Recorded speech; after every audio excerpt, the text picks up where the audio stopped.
Bom, continuando então a nossa exposição das forças mais comuns, né, mais abordadas nos problemas de mecânica, vamos agora, né, para a última que eu vou apresentar para vocês, que vai ser a força centrípeta, ok? Eu deixei a força centrípeta por último, porque a análise é um pouquinho, né, a gente tem que fazer com um pouco mais de cuidado.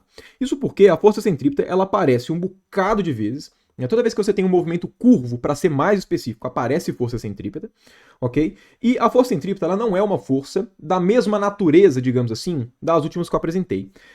Quando a gente foi tratar das outras forças, né, força peso, força normal, força de atrito, força elástica e tensão, todas essas 5 forças anteriores que eu passei para vocês eram forças que realmente atuavam no corpo e eram forças individuais. Então, por exemplo, né, imagina que você está analisando a dinâmica de um sistema que tem massa m. O fato dele ter essa massa m faz com que necessariamente existe uma força peso que puxa ele para baixo, né, dada por massa vezes gravidade.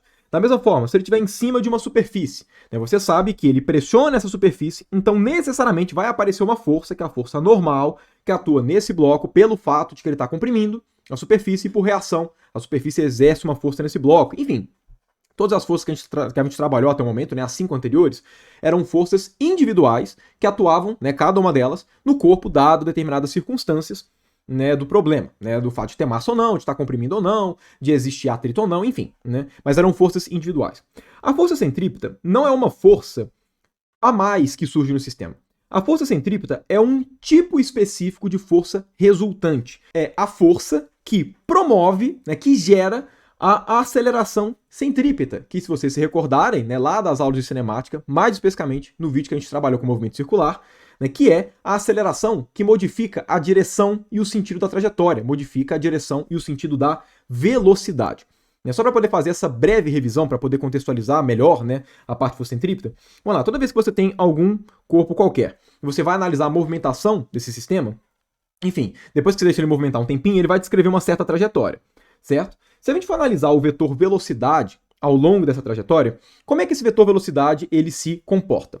O vetor velocidade ele é sempre um vetor tangente à trajetória, ok? Sempre vetor tangente. Né? Agora, olha só, se a gente for analisar esse vetor velocidade ao longo da trajetória, pode acontecer duas coisas com ele. Né? Primeiro, ele pode mudar de tamanho, ou seja, o módulo da velocidade pode aumentar, ou ele pode reduzir também, né? Ou seja, o módulo da velocidade reduz, o vetor reduz de tamanho. Ou também, o que pode acontecer, né, que está evidente aqui nessa situação, é que a direção e o sentido desse vetor velocidade pode ser modificada.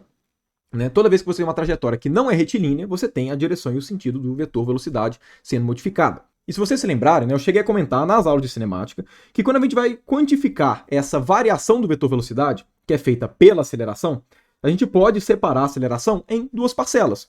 Né? Dado que o vetor velocidade é um vetor, então ele tem módulo, direção e sentido, a gente pode separar a aceleração na parcela que modifica somente o módulo da velocidade, então o módulo de v, e, né, separar, no caso, a outra parcela da aceleração, que seria a parcela que modifica a direção e o sentido de v, ok? Porque fazer essas duas modificações é a forma que a gente tem de modificar, né, o vetor velocidade, dado que ele é um vetor, então a gente separa, né, a aceleração nesses dois tipos aqui. Né? A aceleração que modifica o módulo da velocidade, a gente dá o nome de aceleração tangencial. E a parcela que modifica a direção e o sentido, a gente dá o nome de aceleração centrípeta, que é exatamente a aceleração relacionada com essa parcela da força que nós estamos analisando. A força centrípeta é a força que gera essa aceleração. Bom, se vocês se lembrarem, essa separação entre aceleração tangencial e centrípeta tem uma interpretação do ponto de vista geométrico. Né? Mais especificamente, se a gente pega a trajetória de um sistema qualquer e a gente pega, né, o corpo, sei lá, em um ponto qualquer a trajetória, se a gente estivesse analisando qual que é a aceleração desse corpo nesse momento da trajetória, vamos supor que a aceleração fosse essa daqui. Né? Se essa daqui é a aceleração total, a gente consegue interpretar a aceleração centrípeta e a aceleração tangencial como sendo as componentes perpendicular e tangencial à trajetória. Ou seja, a aceleração tangencial é a componente da aceleração que é tangente à trajetória, o próprio nome passa essa ideia, e a aceleração centrípeta seria a componente perpendicular, né, exatamente, à trajetória do sistema.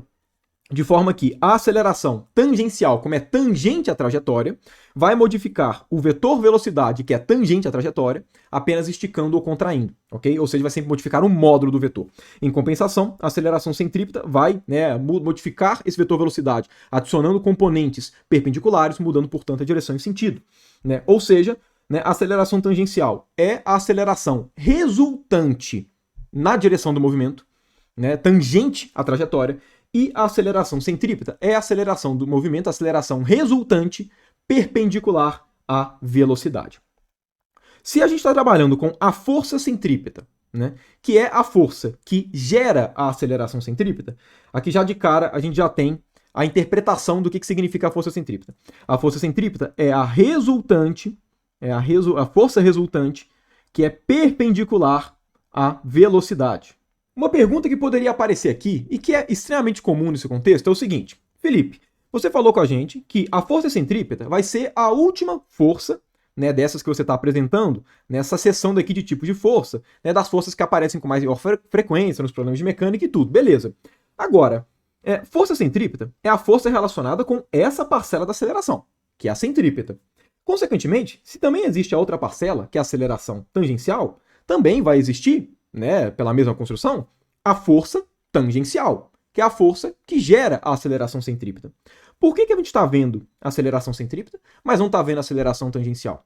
Por que a gente dá uma importância maior e analisa com mais cuidado a aceleração centrípeta, né, coloca, né, uma sessão, né, enfim, um vídeo exclusivamente para ela, mas não vai acontecer a mesma coisa para a força tangencial? O motivo para isso é porque, se você se lembrar, né, lá das aulas de cinemática, diferentemente da aceleração tangencial, a aceleração centrípeta ela tem um módulo determinado por uma expressãozinha específica. Se vocês se lembrarem, no contexto de movimento circular, que vai ser o tipo de movimento que a gente sempre vai abordar em Física 1, a parcela da força centrípeta, ok? Então eu vou até já escrever uma trajetória circular, né? Mas enfim, se vocês se lembrarem, se um corpo está descrevendo um movimento circular, né, com uma certa velocidade v, independente do módulo dela, né, e esse ciclo ele tem um certo raio r, independente de qualquer coisa, a aceleração centrípeta tem uma formulinha específica, que é v ao quadrado sobre r. Levando em consideração que a aceleração centrípeta é gerada pela força centrípeta e que força é igual a massa vezes aceleração,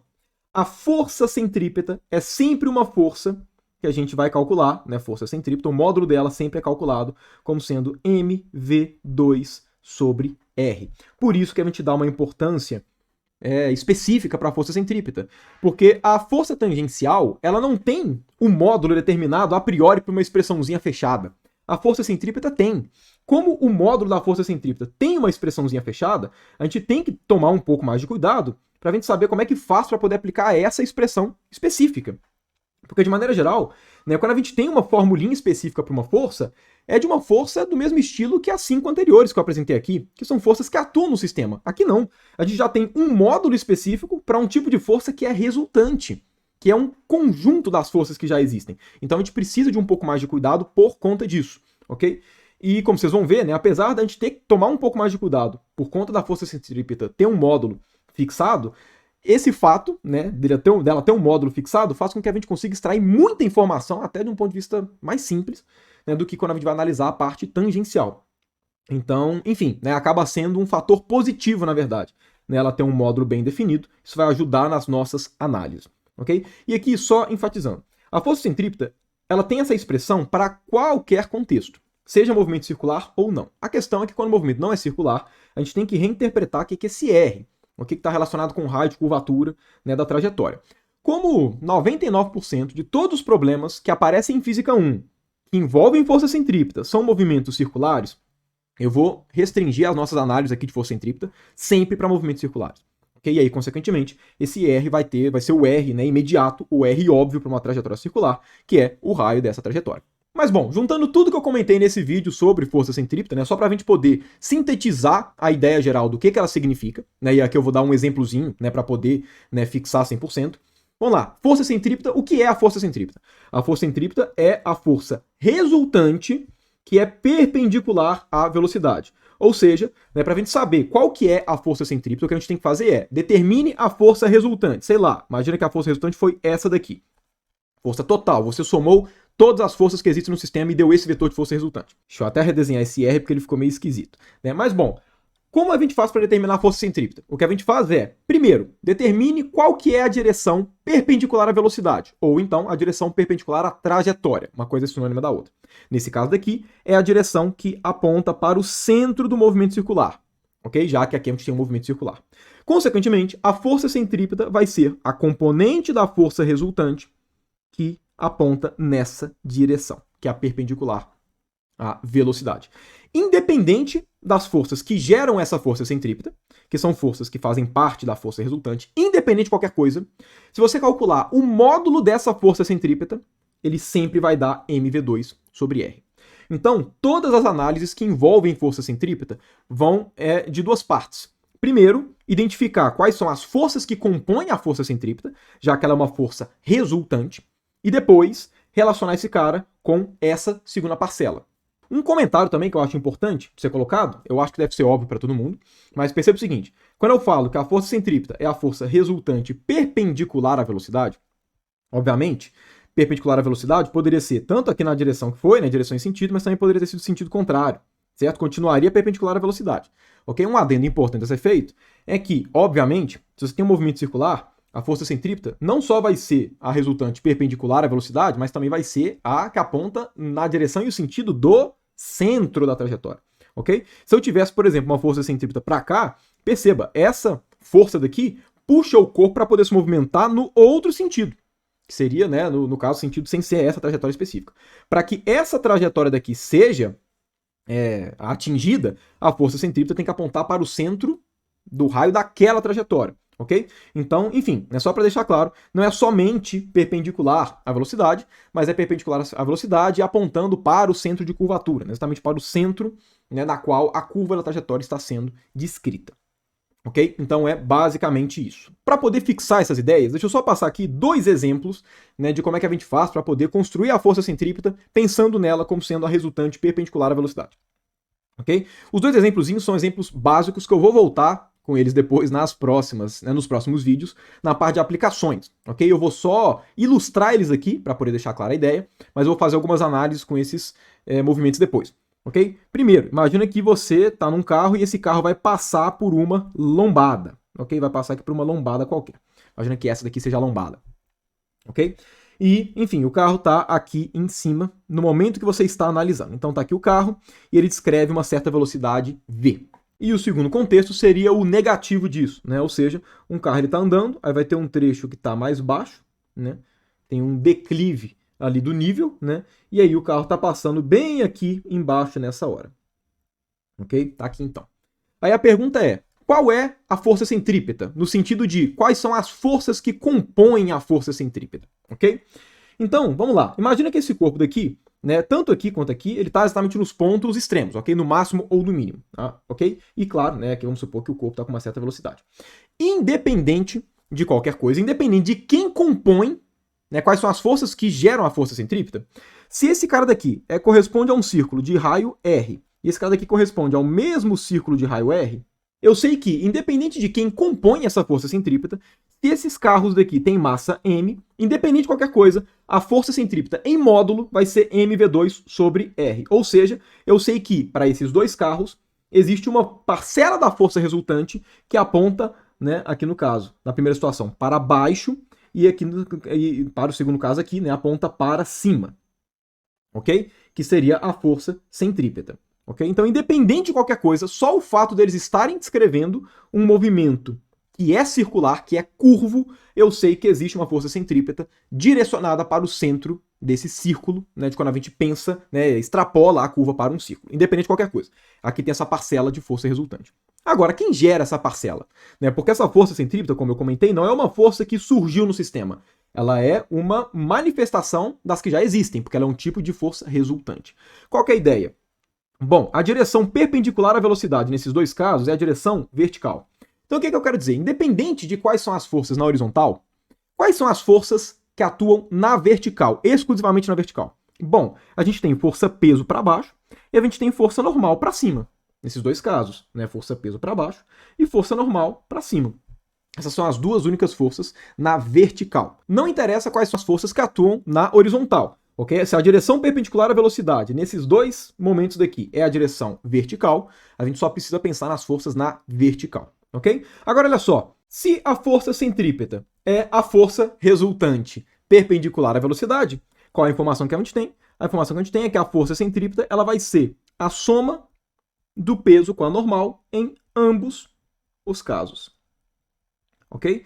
Por quê? Porque se essas duas forças são forças perpendiculares à velocidade, a soma delas vai passar para a gente a força resultante perpendicular à velocidade, que é exatamente a força centrípeta. Percebam que, apesar da expressão ser a mesma, né, para esses dois casos, né, peso mais normal, né, a relação entre peso e normal vai ser diferente para cada um desses casos, ok? Por exemplo, se a força centrípeta está para baixo, isso significa que a parcela para baixo é maior que a parcela para cima. Então, isso significa que o peso é maior que a normal. O mesmo raciocínio se aplica para esse segundo contexto. Se a força centrípeta, que é a resultante nessa direção, aponta para cima, então as forças para cima têm que ser maiores que as forças para baixo. Então aqui a normal é maior do que o peso. Mas enfim, o que importa aqui, né, o que eu queria passar com esse exemplo, é que para você determinar as forças que compõem a força centrípeta, você tem que analisar quais forças são perpendiculares à velocidade. A partir disso, some todas elas, isso vai te passar a força centrípeta. E independente de quem estiver aqui do lado direito, se você tira o módulo desses caras, isso aqui vai dar o quê? mv2 sobre r. Se você tira o módulo desses caras, aqui vai dar o quê? mv2 sobre r. E aí, todas as análises que a gente for fazer de força centrípeta vai partir dessa construção. Mas então é isso, né? Falei tudo que eu gostaria de falar, né, no vídeo de hoje quanto à força centrípeta, ok? Volto com vocês então nos próximos vídeos, em que a gente vai começar de fato agora a resolver aplicações da segunda lei de Newton. Então eu vou pegar diversas situações diferentes, né, em que tem forças atuando no sistema, para que a gente entenda muito bem como é que a gente faz para poder aplicar as 3 leis de Newton nesses sistemas. E claro, né, todas essas aplicações vai aparecer de alguma forma essas forças que eu acabei citando. E aí, enfim, qualquer dúvida que vocês tenham nessas aulas seguintes de aplicações, né, quanto às forças, é só vocês voltarem nessas aulas de tipos de forças para poder clarear.